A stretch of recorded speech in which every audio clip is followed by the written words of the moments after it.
welcome to Otherworldly. I'm Catherine Smith, standing in for Chipicon, who was traveling this week. Tonight, our guest is Feather Stych, the String Witch, and she's going to talk to us about string figure magic for kids. It's all yours. Yeah, thank you. Well, string figure magic for kids. I have been aware of string figures, which, if you don't know what they are, did you ever hear of cat's cradle? Yes. It's played with a loop of string, and you and a friend go back and forth, changing the way the strings are on your fingers. But string figures have actually been found to be very ancient in almost every culture, and probably have been around as long as string has. We don't know when that really began, when people started making string, but the oldest example found ever is estimated to be 50,000 years old. It has the same twists that we put into string and yarn today. So they knew what they were doing. And people have been around, modern man and Neanderthals have been around longer than that. This was in a Neanderthal cave. So we don't know when really string figures began. Some scholars estimate that probably the first string figure ever made, they've studied the construction and everything, is one that references the moon. It makes a full moon figure, and they probably used it to reference the powers of the moon or to be the moon in a storytelling. Now, I began looking at string figures again when I got a copy of a book that I'd had as a child, String Figures and How to Make Them. And if you get the handout, which I think Catherine has linked in the chat, there's a link to the book on Amazon. It is a book from 1906 that has over 250 string figures in it. Not all of them with instructions, but most of them. And they've been collected from everywhere in the world. I got a new copy of these recently and read a new foreword to it that mentioned the concept of string figures being used for magic in tribes in Africa, in the Middle East, in the Far East, in Asian countries, in everywhere you can imagine, in Pacific Islands. And some of the same figures have been found independently developed in several places. For instance, there's a string figure that represents Maui, a Hawaiian deity, roping the sun to keep it from setting so that it will stay longer and dry his grandmother's woven mats. And in the Arctic, among native peoples there, they have the same figure. Maybe it traveled with someone, maybe it didn't, but they use the same figure to try to keep the sun up in the sky longer on winter nights, when it sometimes doesn't almost appear at all. Now, I thought about that, and I've been developing myself as a witch in using magic now, and I thought, well, maybe some of these string figures can be applied to make magic now. And this presentation of string figures for kids is some of my beginning research on that. I have 4 string figures to present tonight that are all very easy to make and would be a great way to introduce children to some of the concepts of magic. My theory here is based on sympathetic magic. Sympathetic magic is where the image of the thing represents the thing and is usable interchangeably. So when you make a string figure, you are making a representation of some specific thing. And you can use that to be that thing in a magic spell, or to bring that energy of that thing. Now, for example, my first string figure I'm going to show you is a really, really simple one. It's called the star. It's a 5-pointed star. Now, I have a section in the handout about how long to make your loop and what kind of strings to use. Generally, you want something that's got a little bit of texture to it. This is a butcher's twine, which you can get in the grocery store. It's cotton. You can use synthetics. You can use yarn that you would knit or crochet with. You don't want it too slippery because then your string figure just slides apart. And you don't want it too grabby because then it won't slide into place at all. Make a loop out of it. You want it to be, well, if you see, mine is from one thumb, and I stretch my arm out sideways and it goes across to my shoulder and doubled. So that's about 1.5 spans of my arms. I tie it in a loop and I get going. Now for the first string figure, 5-pointed star, we're going to triple this loop. I've got a camera here where you can see the above view, and I'll show it to you as best I can. Not all moves go well or play well with the camera. I'm going to triple the loop. 1, that's 3 actually, because this is a very small figure that needs very little string. Now, I call this mounting the string. Mount the string on your left hand, behind the thumb, behind the pinky, and across the palm, like that. You're going to put your middle finger in the other side of the loop. So you have a big triangle like this. This is the part that's hard to show on the camera. You take your thumb, your pinky rather, and your thumb, and put them together above the string. This is on your right hand. Now, the palm string over on your left hand. Feather, your hands aren't showing. That's better. Yeah. I can't do both at the same time. Yeah. So you've put these fingers together above the string on your right hand. And now the palm string on your left hand. You're going to take those fingers together and put them from above behind the palm string. It's really hard to show. And then you're going to spread your fingers apart and rotate them back into place, and you have a 5-pointed star. So simple to make once you get that one move down. It's really, that's all there is. And my thought is that maybe it's the middle of a bad day and things have been going really lousy and you want to make a wish. Just wish for something. You make yourself a star. So quick. And you think about the stars and the energy they represent, and you wish. And you let the string go. The string still has star energy. You can take that. This is a string I wear around my wrist that every now and then I take off and make a star.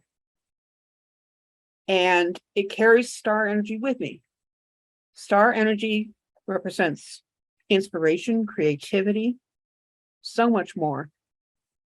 It is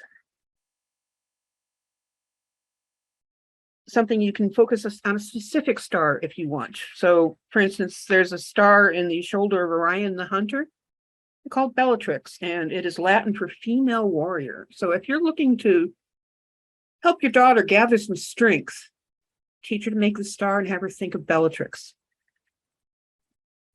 If you do these at night under the night sky or under the star you're thinking of, even stronger energy. You can then store this string and save the star energy for another time you need to use it.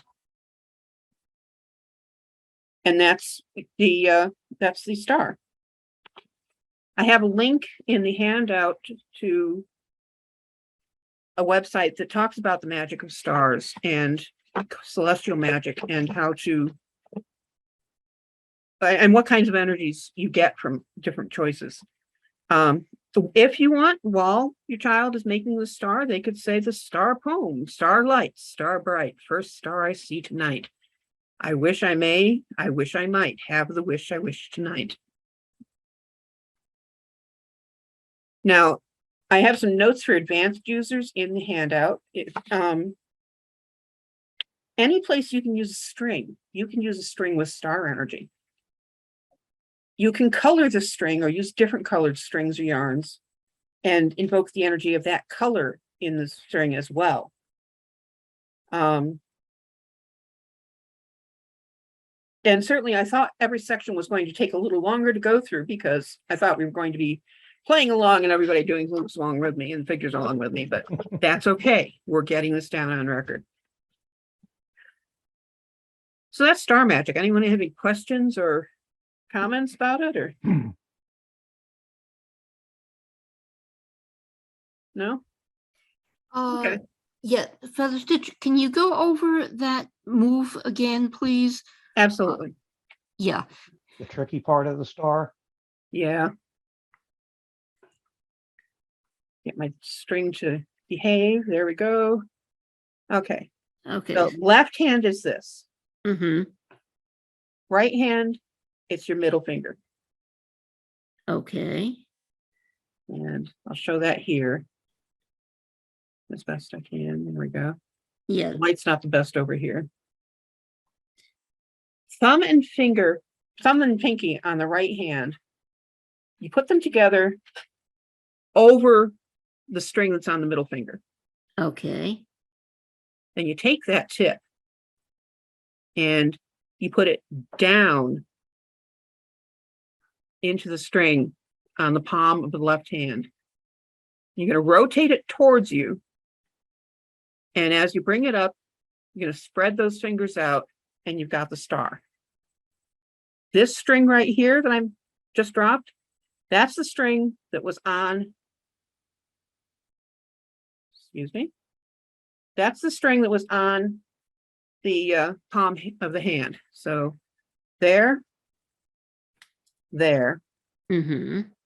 thumb and finger together, down and twist. And that twist is essential. To get Yes. I have tried to find a way to do it with putting the thumb and pinky up, and it doesn't work.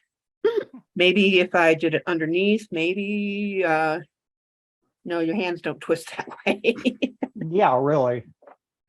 No. There are other methods for making this star as well. If you search on YouTube, and I do link for videos for every method I'm using for every string figure. If you search on YouTube for string figures, some of them also do origami, which is why I almost said that. You will find other ways to create the same 5-pointed star. I think this is the simplest because you put the string on your fingers and it's just one move. Mm-hmm. So if you can get that twist. The star must be a madly popular figure to do, though. Hmm? The star must be a madly popular thing to do because it's one of those fundamental symbols. Well, one of the things about it, it's asymmetrical. Mm-hmm. You have asymmetrical, every string figure for stars that you'll see otherwise, the star is 6-pointed, 4-pointed, 8-pointed, some symmetrical number of points, some even number of points, because you do the same motions with each hand. 5-pointed stars are a novelty in string figures. There are other asymmetrical string figures, but getting an odd number of points is very difficult. And that's why it's got that one tricky move. Any other questions? No? Okay. The next one I have is, well, one of the biggest things that people use spells for is to release something. Release, cord cutting spell is used to release a relationship and separate from someone. You can also release yourself from bad feelings, feeling sad, especially if you're thinking about kids. There's an easy string figure that I can use to release myself from something. It's actually presented on YouTube as a magic trick. And what you do is you start, left hand is like this. It's going to be a single loop of string.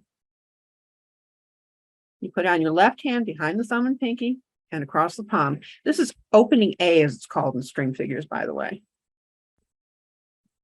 You take the hanging loop, the loop that's hanging down, and say you have a ring representing someone you want to get away from. You put that on the loop. So this is what we have now. We have the hand, the ring on the loop, and the other end of the loop.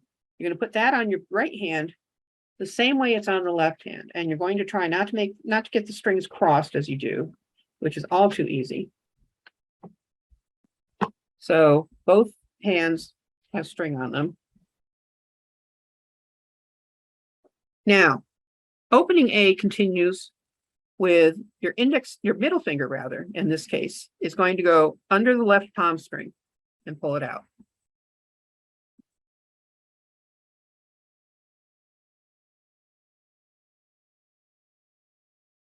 And then your left middle finger goes between those strings and picks up the right palm string and pulls out. And you can see you still got the ring trapped in there. And Magic of 3, I think, works really well here. I release you. No, I release you. I release you. And you may have heard the ring drop to the table. The trick is, get the ring back on there and do it again. And I'll show you what the trick is. If you're a magician, you obviously have told everybody that, had everybody confirm that the ring is well and truly on there and it's not going to go anywhere. What you do on that third clap, bring your hands together.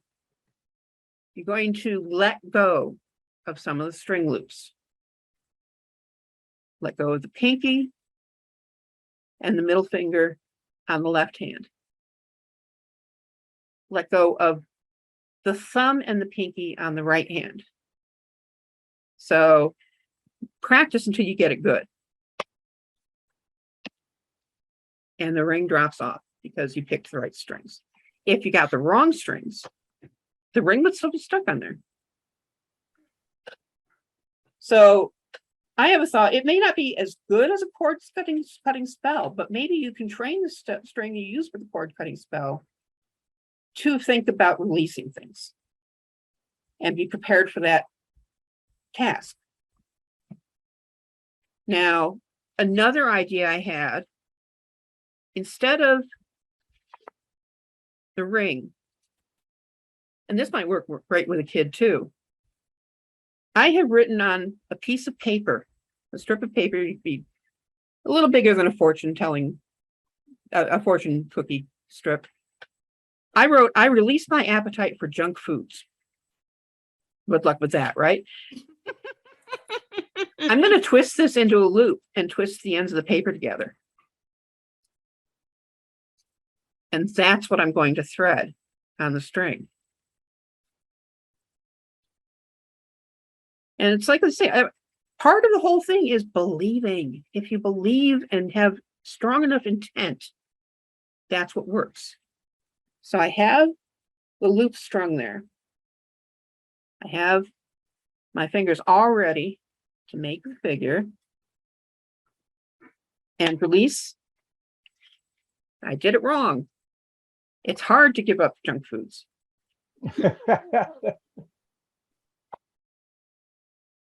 There we go. Let junk foods go. And the string, again, is now imbued with that concept of no more junk foods. And maybe you wear it as a bit of a necklace on your neck. You loop it up and put it on. And you carry that with you. It's a reminder. It carries that energy of letting go of the junk food. I've got 4 strings on me today. I've got the wrist one for the star. I've got a head one for shorter pieces and the two different lengths here. So, you know, the ring can represent a lot of things for a child. For a smaller child, and I'm have a disclaimer at the beginning that generally I am not a parent. I do not have children. I do not consort with children. I do not know anybody with children. I have no contact with children generally, so I can't speak as a parent. And only a parent will know what their child is capable of handling and what their child is interested in. And it's up to a parent just to decide, is a kid ready to be able to do that trick? Maybe you do it for them for a while. Maybe you have them write the thing on or draw a picture on a piece of paper and roll it up and twist it into a ring and put it on the strings.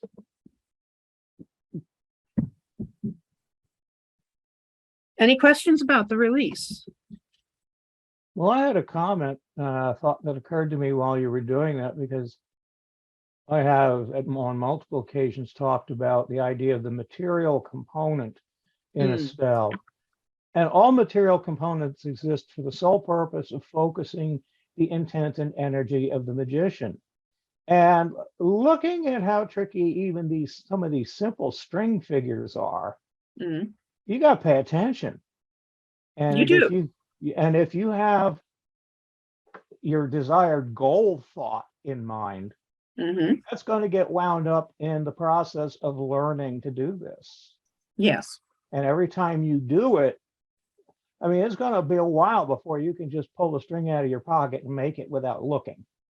Yes. So, but I think if little kids catch the interest, they'll catch on to it quickly. Oh, yeah. I did this a lot when I was a child. I used to play with the figures from this book, and I mentioned all the time.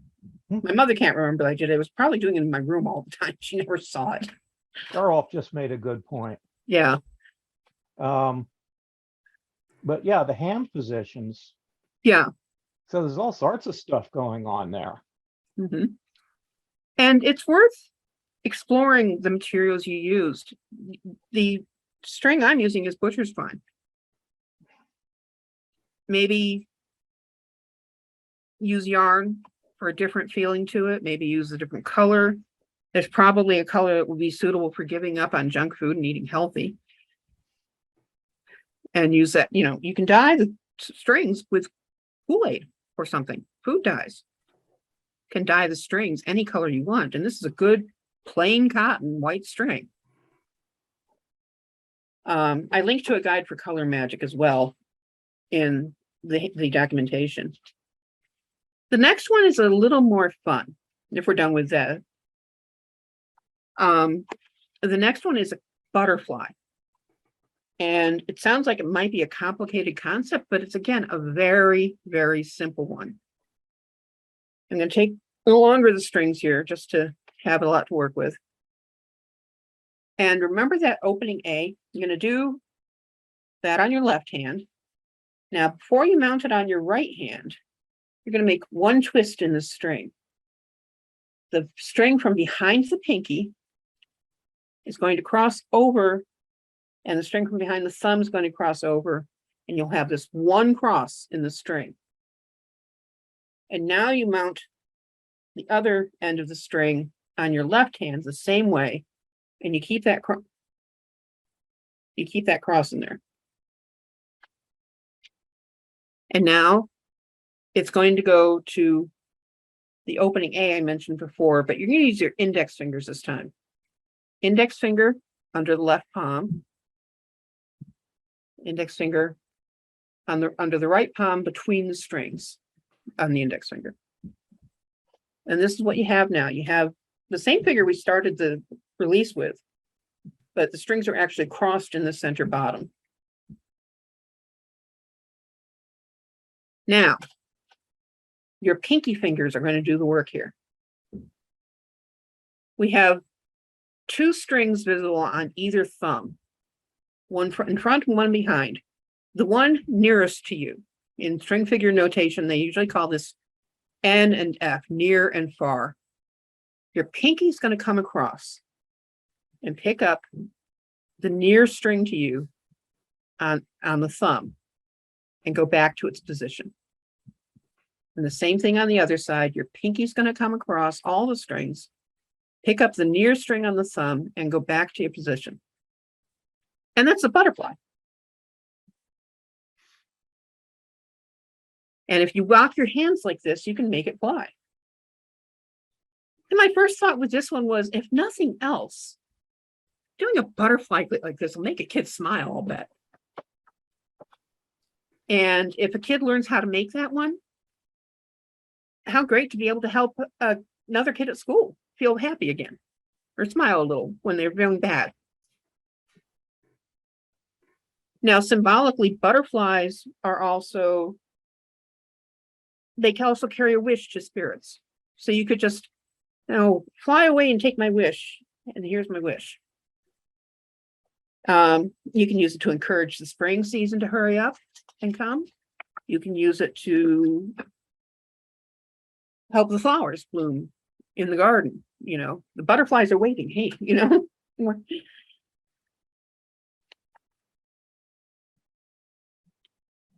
So any questions about that one?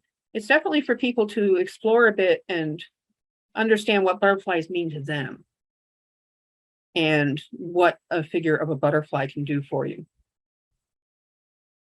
Well, it caught me by surprise there when you did the pinky finger thing and zap, you were done, and I wasn't expecting it. That's how easy it is. Yeah, I was expecting at least 2 more moves, but then, oh, we're done. We're And there. that twist that you put in the string at the beginning, I'll show you what happens if you do it without the twist. So fingers, no twist. That, and the string, the pinkies come across, and that's not a butterfly. So That's far, that's what cinches it up in the middle. yes, exactly.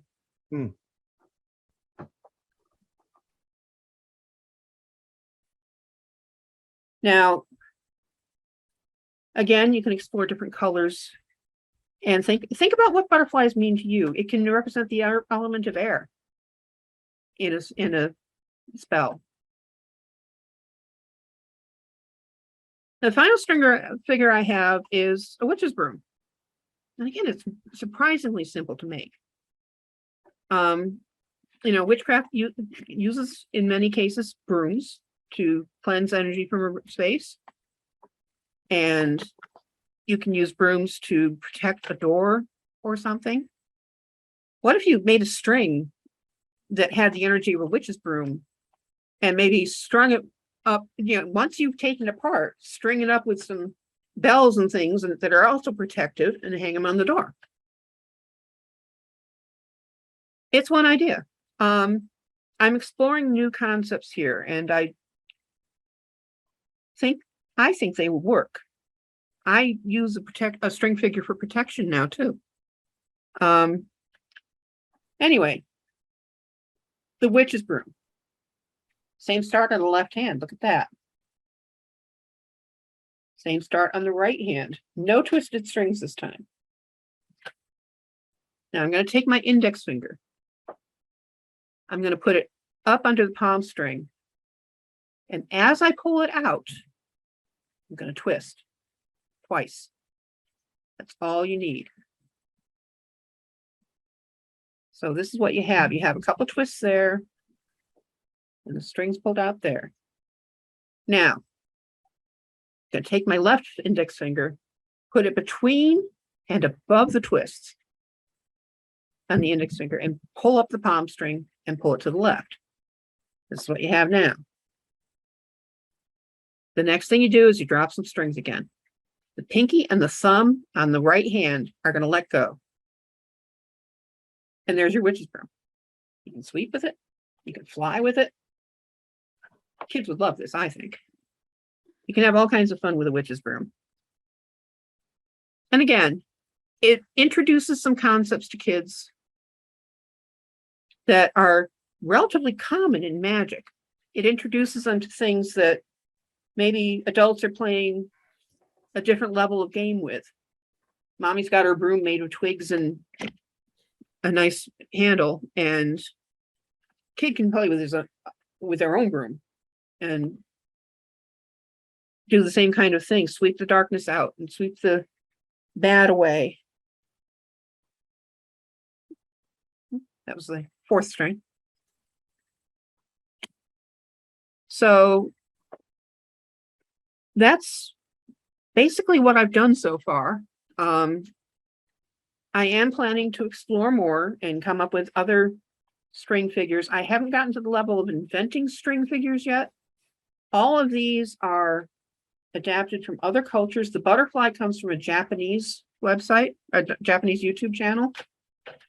There are a couple of American channels that I got the star and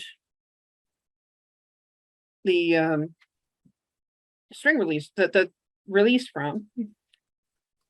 And the Witch's Broom figure is just, string figure is just, it's a really classic one. It was in that book I had from 1906 and has been around for a long time in many cultures. In other cultures, it's sometimes called, I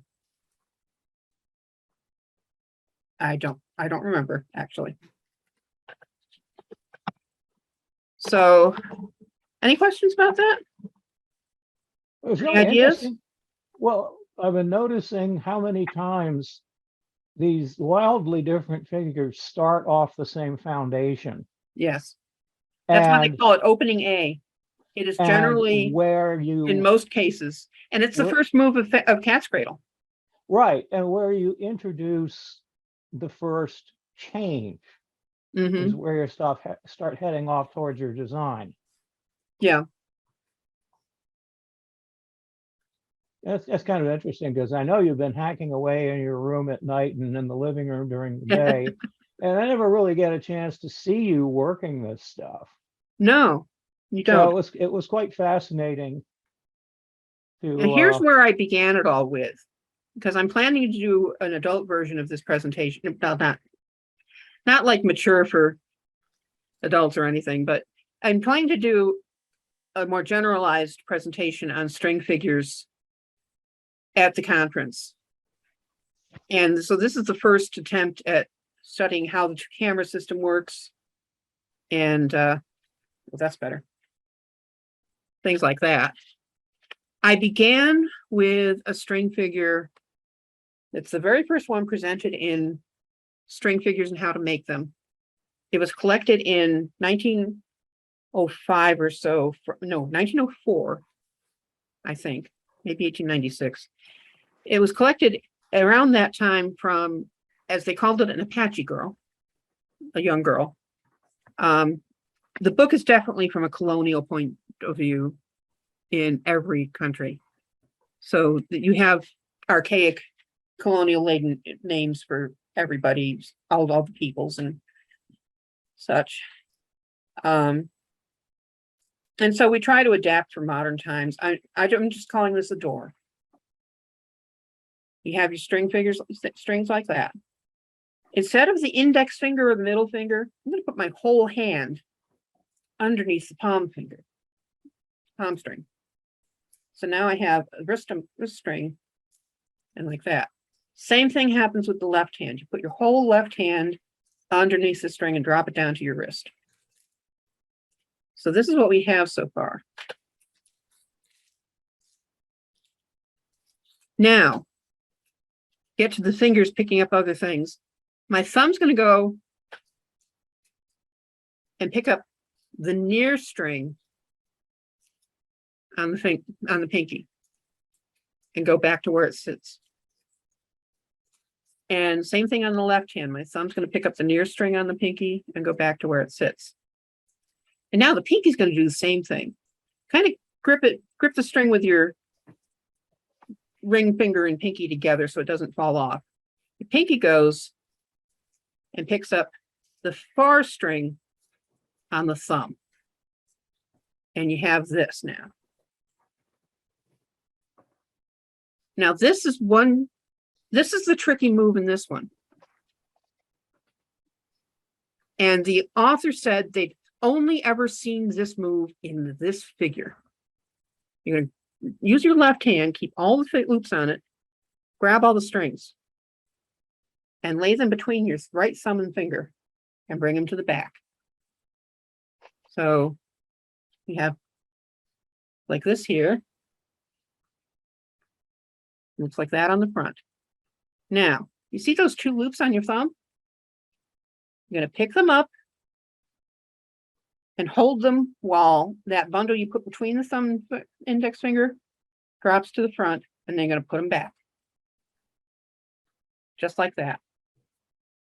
And you do the same thing to the left. Grab all the strings, bring them between the thumb and finger, pick that up, let the bundle drop to the front, and now you have this. What could ever come of this, right? Well, you take the wrist strings, you drop them to the front, let them hang there. You take the wrist string, and you drop it to the front and let it hang there. And this is done mostly for show at this point, I think. You rub your hands together, and you have the Apache door. To me, a door represents safety and protection. I feel vulnerable if my bedroom door is open at night, for instance.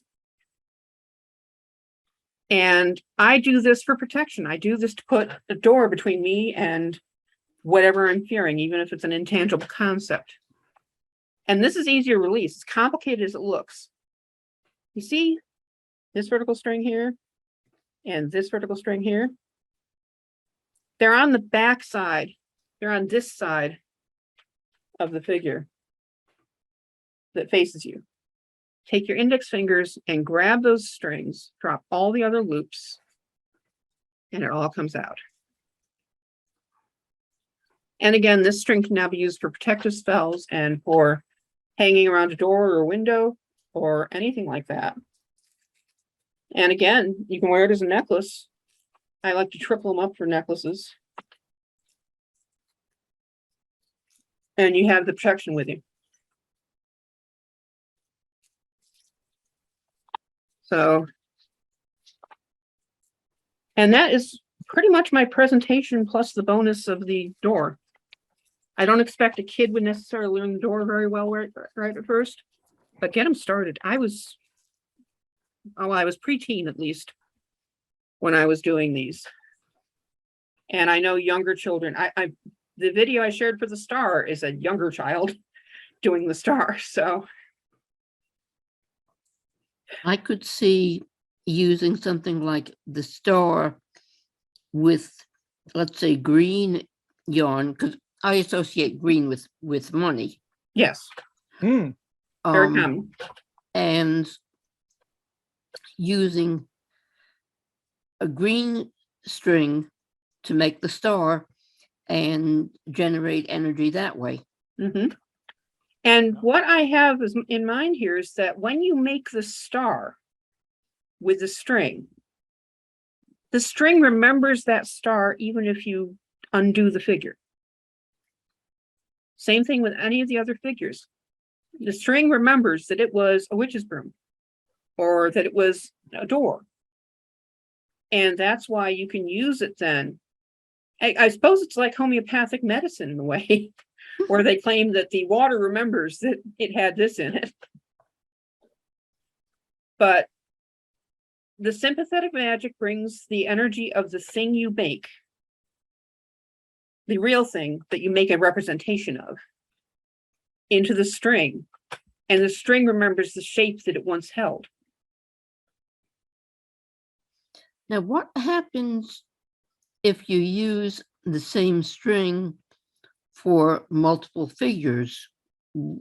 Which one does it remember? Or does it fill up? That's a good concept. I haven't thought about that yet. You might want to occasionally cleanse your string. Because that, while Lois was thinking, that's what I was thinking of is, can you overload a string by doing too many different things with it? All right, I'm just realizing I should look at chat now and then.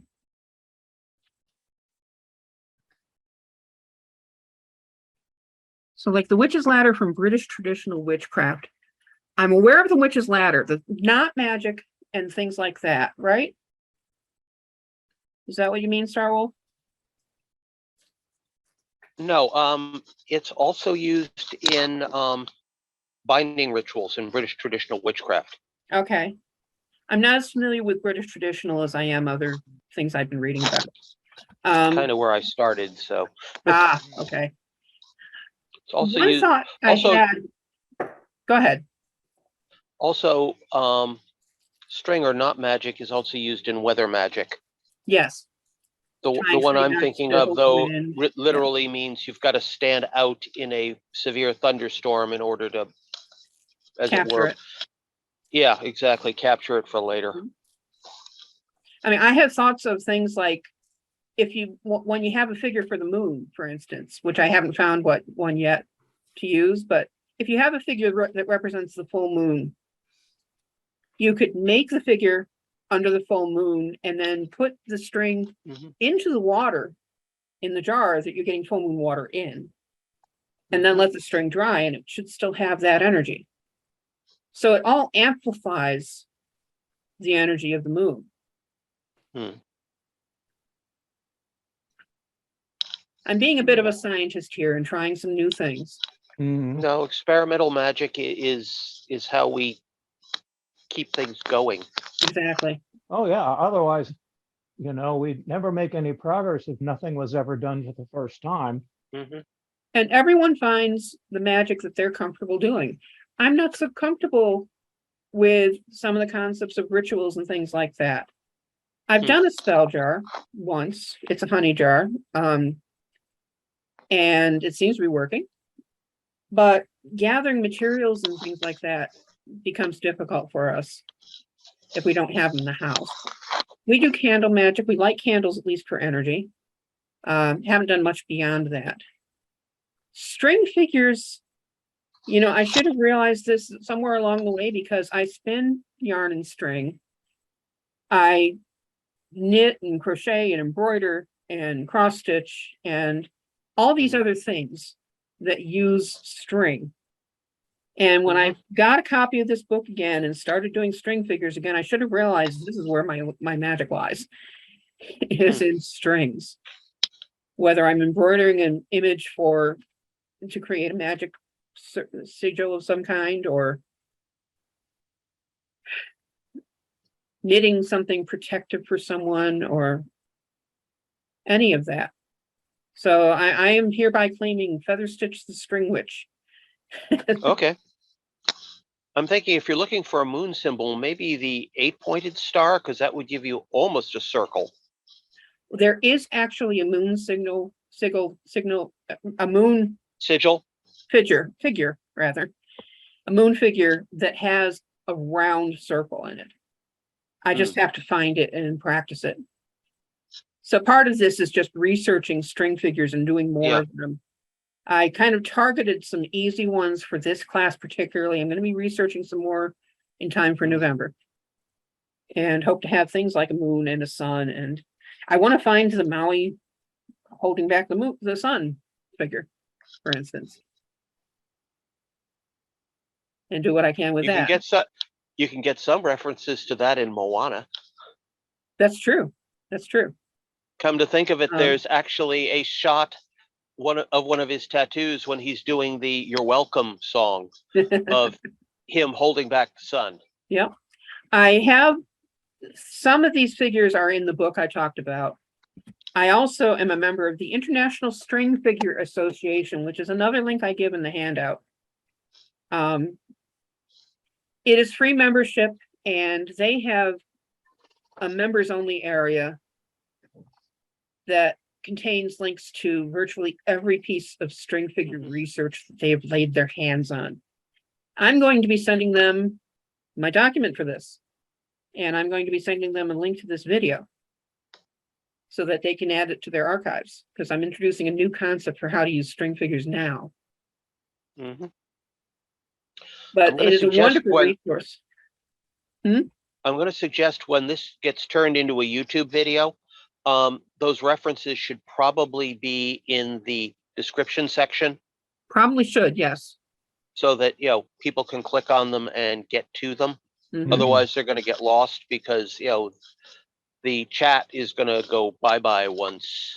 Yes. Star Wolf, when I post the video, I go through the chat, which gets saved with the recording, and Mhm. anything like websites or book titles, I do add in the description when I post good. the video. Yeah, and if Catherine's been doing what she told me she would, she put the link in at least once for the document I've got here. Yeah, that's what I was thinking, the document specifically. I'm Yeah. really pleased with how it came together. It may be the beginning of a small book. Go for it. Absolutely. Sure. When you're ready, talk to Kathy about Publishing. self-publishing. Yeah. Yeah, absolutely. Thank you. So, I We have a got- question. yes. I remember doing some of these as a child in grade school, Oh, you did? Okay. and they were never a solo activity. They were something you did with someone, Yes. where Cat's one Cradle. person would do a pattern and then the Yeah. other person would come along and take it off their fingers Yes. and Cat's turn it into a Cradle new pattern. is a 2 or more person game. So I would do this and someone would come along and put their thumb and index fingers around the crosses there in the sides and bring them out and underneath the side strings and pull up and you have a different figure. And it's impossible for me to demonstrate by myself, of course. Hmm. So, but yes, that's what Cat's Cradle itself is. A lot of people call all string figures Cat's Cradle. In Japan, it's all called Ayatori. That stands for Cat's Cradle and for string figures. The Japanese apparently are really fond of these. The International String Figure Association in their archives have a bunch of the Japanese newsletters archived as well. So it's a great resource over there. If you're interested in these at all, you can find almost anything there. There is a spot over there with knots that Swedes use for tying on the body to heal things. They're a healing process. Like you have a bad leg and there's a certain knot that you can make and then tie it around the leg. And I don't know what else to say at this moment. It definitely wound up being a different presentation because I didn't have people following along and making the figures.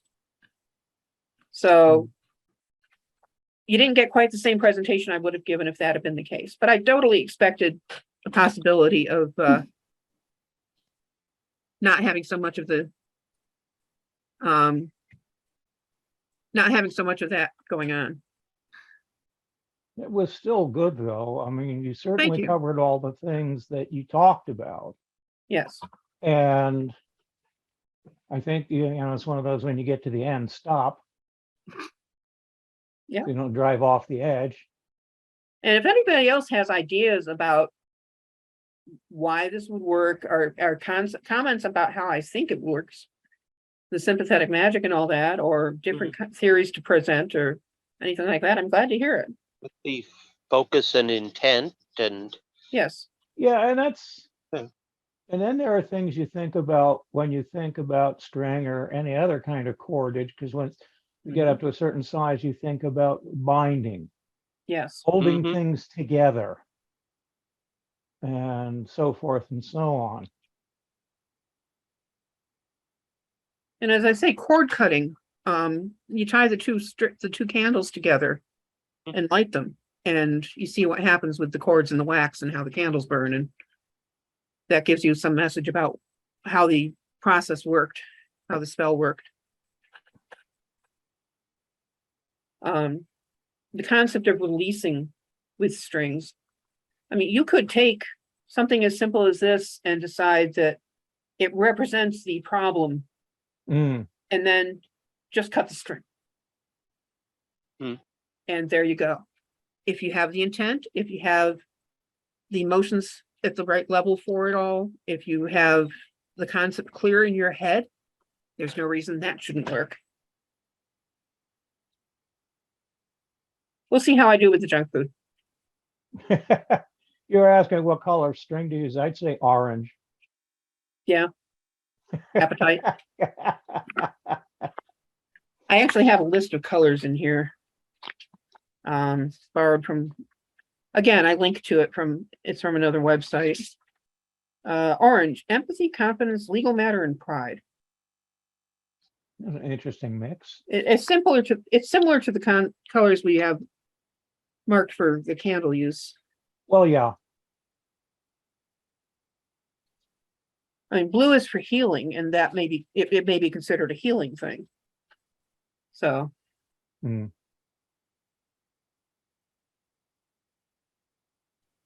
so I look forward to presenting this maybe another time somewhere along the way so more people get to see it.